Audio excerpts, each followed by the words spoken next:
It was really electrifying to see Maggie come into that hall, and we'd rehearsed quite a lot, and she was gradually finding her performance in rehearsal, and she came in on the first day and she was sort of on fire. That door. It's extraordinary, isn't it? Yeah. It's strange. You get used to it, though.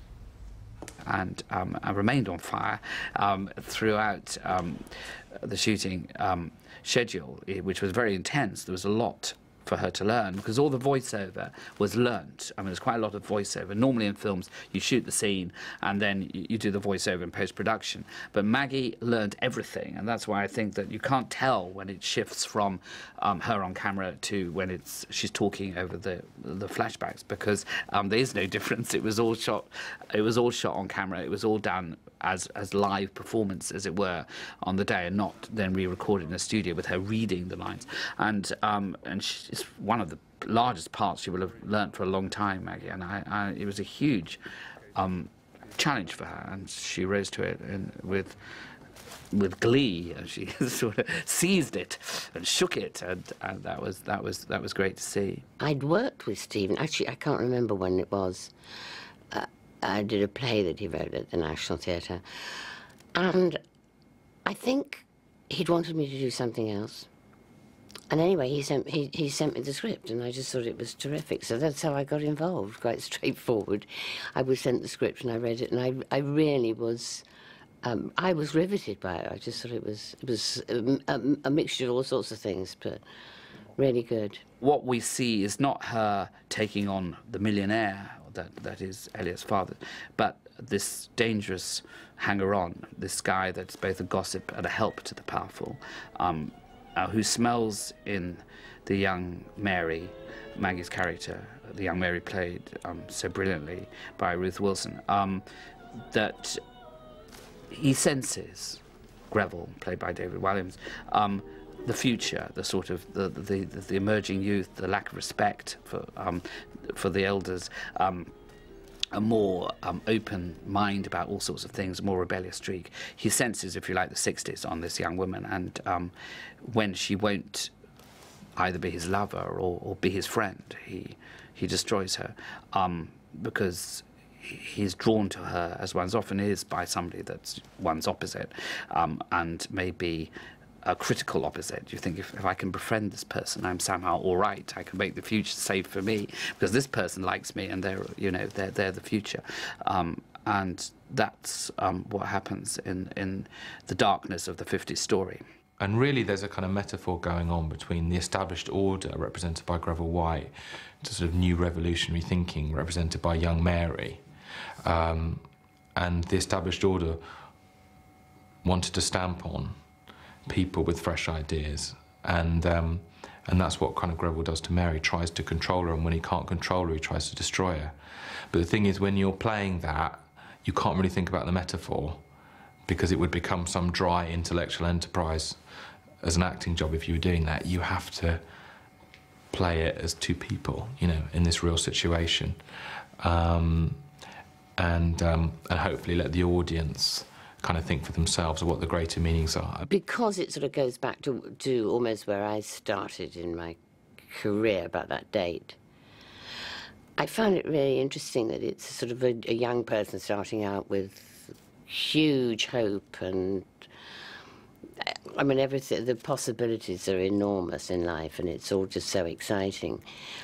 And then it goes wrong through meeting this person, as you know, in the film, and that can happen so easily to one. Something really horrid can happen that won't ever go out of your mind, that can change your whole life. I mean, sometimes you're lucky enough when things are really grim, like that, or grim things happen to you, that they can be put in the background. But in this case, it's something that will not go out of our mind. It just stays there forever. And that's awful. Some things do, though. They're always horrible things. Good things fade rather quicker.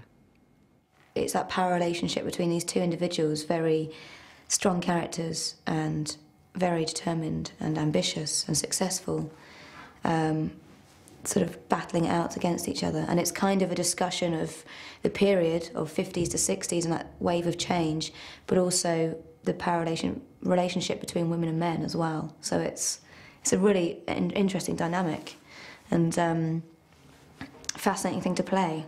So that's kind of, it's got all those different elements coming into it.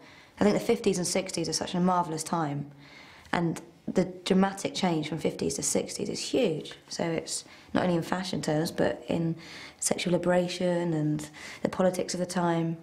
So it's a really interesting period to sort of journey through. Ruth Wilson, who had amazing success last season in Jane Eyre, coincidentally written by my wife, Sandy Welsh. We had the rushes of Jane Eyre in the house, and Sandy, my wife, kept on saying, "You should look at this young woman. She's very good. She's very talented." And I had a tiny look, you know, didn't think more of it. Then I saw, when I went to the first screening of Jane Eyre, I was amazed at Ruth's performance, and I thought, could we get away with her being the young Maggie, because we'd already cast Maggie? And they are actually of the same sort of height and same sort of long legs. There is, for people that say that she doesn't look anything like Maggie when she was young, some photos of Maggie when she was young that, in one or two instances, look actually quite like Ruth. So, and of course, she's not playing the Maggie Smith story; she's playing the Mary story. So there was sufficient. But we had to. The colouring and Ruth lifted her voice register, but we were she's got a naturally deeper voice, but we were not in. Neither Ruth nor I wanted the young Mary to be an impersonation of Maggie Smith. We wanted her to have the same feel, the same sense of life and wit. It's an extraordinary performance, I think, by Ruth, magical and just amazingly watchable. And to have those three performances happen before my eyes was just really exciting.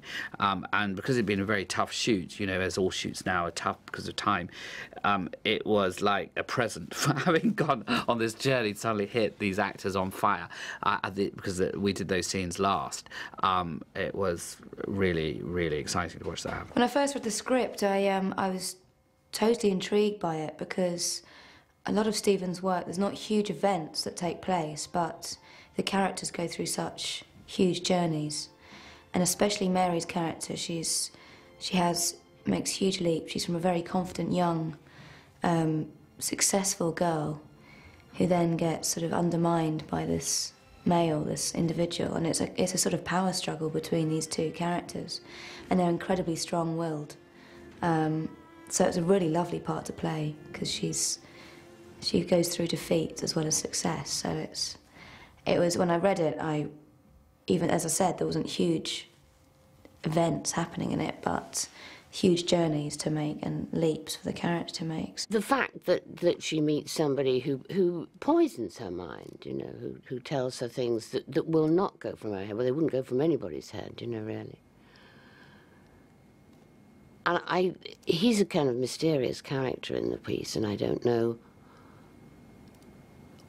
what or why he does it, really.